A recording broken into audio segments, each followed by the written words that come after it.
No, I love your name too, Amber Jackson. Beautiful name. But that's such a wonderful thing and a simple thing that you can do.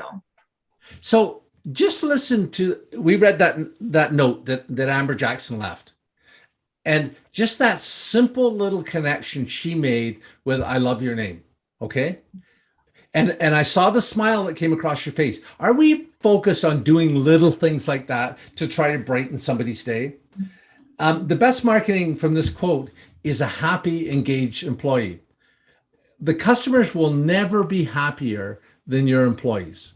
So if your employees are the benchmark for the experience that your customers are going to receive, and they're jacked about giving the very best experience, imagine what it will do to your business.